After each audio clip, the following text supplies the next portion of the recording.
জনবিধ্বস্ত গণভবন আর সেটিকে করা হচ্ছে জুলাই স্মৃতি জাদুঘর। উদ্বোধন করা হবে ৫ অগাস্ট। বিষয়টি কিভাবে দেখছেন সাধারণ মানুষ, এ নিয়েই আমাদের কথার আজকের আয়োজন। দর্শক সবাইকে স্বাগত জানাচ্ছি এটিএন নিউজের নিয়মিত আয়োজন আমাদের কথার আজকের পর্বে। আপনাদের সাথে আছি আমি সাদিয়া ন্যান্সি। গণভবনকে জুলাই জাদুঘর করার সিদ্ধান্তকে কিভাবে দেখছেন সাধারণ মানুষ, শুনবো তাদের মতামত। তবে মূল আয়োজনে যাওয়ার আগে চলুন দেখে আসি এ বিষয়ে এটিএন নিউজের প্রচারিত একটি প্রতিবেদন।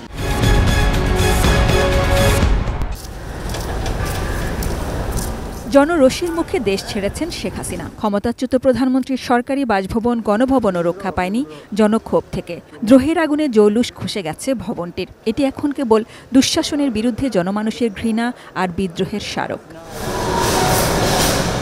ভবনের প্রতিটি ঘরে, প্রতি কোণে শেখ হাসিনা লম্বা সময় স্মৃতি যেমন আছে, তেমনি তার সঙ্গে জুড়ে গেছে ৫ আগস্টে ছাত্র জনতার বিক্ষুব্ধ কথামালাও। দেয়ালে নানা কথা, ভাঙচুরে ছড়ানো ঘৃণা। বাইরে পুকুর, বাগান, পথ, সব জায়গায় সুদূর অতীত ও দ্রোহের আগস্টের তরতাজা সব স্মৃতি ছড়িয়ে। গণভবনে জুলাই স্মৃতি জাদুঘর করার সিদ্ধান্ত আগেই জানিয়েছিল অন্তর্বর্তী সরকার। সেই হিসেবেই কাজ চলছে। সংশ্লিষ্ট মন্ত্রণালয়গুলো আছে দেখভালের দায়িত্বে। এই বাড়িতে বসে খুনের পরিকল্পনা হয়েছে। এই বাড়ির যে অফিস রুমটা আছে, ওই অফিস রুমে গেলে আপনাদের গা ছমছম করবে যখন আপনি জানবেন। কিছুদিন আগে একটা অডিও আপনারা শুনেছেন, গার্ডিয়ান আগে পাবলিশ হয়েছিল, কয়েকদিন আগে বিবেচিত হয়েছে। এই অডিওটা মোস্ট প্রবাবলি এই অফিস রুমে বসে উনি কথা বলেছেন। তার মানে এই জায়গাগুলো তো is a horror scene. Sheikh Hasina এবং তার গ্যাংয়ের অপরাধের বিচার তো আদালত করবেই, আর এই জাদুঘরটা হচ্ছে এদের অপরাধের আজীবনের বিচার। ভিজিটররা একবার করে এখানে আসবেন এবং উনি ওনার মতো করে বিচার করবেন। জাতীয় জাদুঘরের কর্মকর্তারা তদারকি করছেন পুরো কাজ। যা যেভাবে ছিল সেগুলো অবিকৃত রেখে কাজ চালিয়ে নেওয়ার চেষ্টা তাদের। শেখ হাসিনার বিরুদ্ধে যেসব প্রমাণাদি পাওয়া গেছে সেসব আন্তর্জাতিক অপরাধ ট্রাইব্যুনাল নিয়েছে, বাকি সব রয়েছে। কাজ অলরেডি হচ্ছে প্রত্যেকটা জায়গায়। আমরা এখানে চেষ্টা করা হচ্ছে যে অবয়বটা ঠিক রেখে এখানে কত দ্রুত কাজ করা যায়। দেয়ালে বা বিভিন্ন জায়গায় বিভিন্ন গ্রাফিতি আছে, কোনো কিছু নষ্ট করা হয় না বা নতুন কোনো কিছুই অ্যাড করা হয় না। অর্থাৎ মূল স্পিরিটটা হচ্ছে এটা যেন অ্যাজ ইট ইজ থাকে, মানুষ যেন দেখে সেই স্পিরিটটাই পাইছে। শেখ হাসিনার শাসনামলে গুম খুনের ভয়াবহতা তুলে ধরতে এখানেই গুম জাদুঘর অর্থাৎ হরর মিউজিয়াম করছে সরকার। বিগত শাসকদের কাছ থেকেই যেন শিক্ষা নেন সামনের শাসকরা, যে জনমুখী হতে হবে, জনগণকে প্রাধান্য দিতে হবে। এই বাংলাদেশ জনগণের দেশ, তাদের সেবক হিসেবে যেন শাসকরা থাকেন।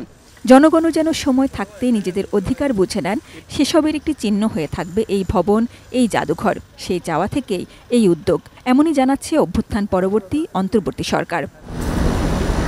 Sajida Sweety, ATN news, Dhaka.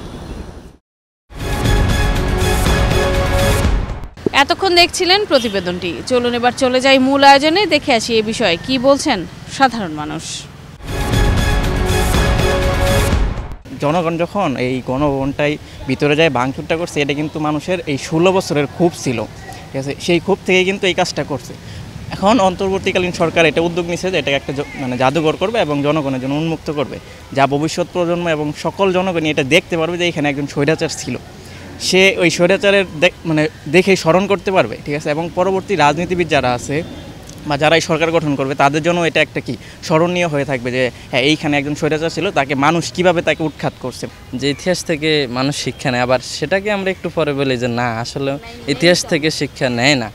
আমাদের এই দেশটা সেই প্রাগৈতিহাসিক কাল থেকে, যখন বাংলাদেশ ছিল না, শুধু বঙ্গ ছিল, তখনও বুলগাকফুর বলা হতো। তো তখনকার পর থেকেও তো আজকে 100 বছর পেরিয়ে আসছে। আমাদের রাজনীতির প্রেক্ষাপট বদলেছে, নেতা বদলেছে বিভিন্ন, কিন্তু আমরা তো সেই নেতা চেয়ারে যেই যাচ্ছি সেই সেমভাবেই আমরা মানুষকে শাসন করতেছি। সেজন্য আসলে বার্তা যাবে, কিন্তু বার্তাটা আমরা কতটুকু নিব সেটা আমরা অতটা আত্মবিশ্বাসী না।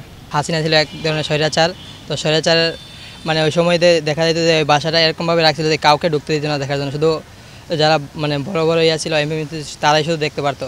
কিন্তু এখন দেশ হচ্ছে এরকম জায়গায় আছে যেখানে সব পরিস্থিতিতে সবার অধিকার সমান। তা আমি এখন যে নাম দিচ্ছে জুলাই স্মৃতি জাদুঘর, তাই এটা আমি ভালো দেখছি, কারণ এখন থেকে সবাই আর কি এটাতে ঘুরতে পারবে বা দেখতে পারবে। যেটা আগে মানুষ চাইলেও সাধারণত পারতো না। আমাদের কথায় বগুড়া থেকে সংযুক্ত হচ্ছি আমি চপল শাহ। জনরোষে বিধ্বস্ত হয়ে যাওয়া গণভবনকে অবশেষে জুলাই স্মৃতি জাদুঘরে রূপান্তর করা হচ্ছে। উদ্বোধন করা হবে আগামী 5ই আগস্ট। চলুন আমরা শুনি বগুড়াবাসীর কথা, তারা এ ব্যাপারে কি ভাবছেন। 5 আগস্টের আগে যা ঘটনা ঘটছে ওটা তো শেষ হয়ে গেছে, গত সরকার যা করছে ওটা তো শেষই হয়ে গেছে। আমার মনে হয় নতুন প্রজন্মের জন্য এটা করা দরকার, তাহলে জানতে পারবে 5 আগস্ট আগে বাংলাদেশে কি হয়েছিল, এটা তারা জানতে পারবে। এই আন্দোলনটা মুহূর্তে আসলে খুব খারাপ একটা ঘটনা করছে, যে ছাত্রদেরকে যে মারা হয়েছে বা কিছু, এই বিষয়টা সরকারের সিদ্ধান্তটা বলছিল। তো পরবর্তীতে যেগুলো হয়েছে সেগুলোর জন্য তো সরকার যেটা করতেছে এটা সরকারের সিদ্ধান্ত, এখানে আমাদের জনগণের তো আর কিছু করার নেই। সরকার যে সিদ্ধান্ত নিবে ওইটাই তো আমাদের মানতে হবে। এটা যারা 5 আগস্টে ছাত্র জনতা আন্দোলন করেছিল তাদের এই দাবি ছিল আর কি, এই গণভবনকে জাদুঘর করার জন্য। তারই ধারাবাহিকতায় তারা এটা বাস্তবায়ন করার চেষ্টা করছে। এটা তারা করতে পারে, এটা মানুষ যদি সুফল পায়, এটা যদি সেখানে এমন কিছু স্মৃতি সংরক্ষণ করা দরকার যেখানে জুলাইয়ের বিষয়গুলো উঠে আসবে, এটা আমি মনে করি এটা করতে পারে। জনরোষে বিধ্বস্ত গণভবন পরিণত হচ্ছে জুলাই স্মৃতি জাদুঘরে, যার উদ্বোধন হবে আগামী 5ই আগস্ট। এ বিষয়ে সাধারণ মানুষের মতামত জানব। আমি শিহাব খান গাজীপুরের শ্রীপুর থেকে নিয়ে যাচ্ছি সাধারণ মানুষের কাছে। বাংলাদেশ সরকারের প্রধান উপদেষ্টা উনি গণভবনকে জুলাই জাদুঘর হিসেবে প্রতিষ্ঠিত করতে চাচ্ছেন, এবং আমরা অবশ্যই আনন্দিত যে বাংলাদেশের ইতিহাসে যত স্বৈরশাসক আসুক বা যত নতুন শাসক আসুক, এই গণভবন থেকে তারা শিক্ষা নিবে যে আর যেন এই দেশে কোনো স্বৈরশাসকের জন্ম না হয়, এবং যদি কোনো স্বৈরশাসকের জন্ম হয় তাহলে এই তাদের পরিণতি ঠিক একই অবস্থা হবে। 5ই আগস্ট এই জনরোষের আন্দোলনের মাধ্যমে 5ই আগস্ট তৈরি হলো, এবং গণভবন থেকে এই জনগণের আন্দোলনের মুখে, জনরোষের মুখে সে পালিয়ে যেতে বাধ্য হয়েছিল।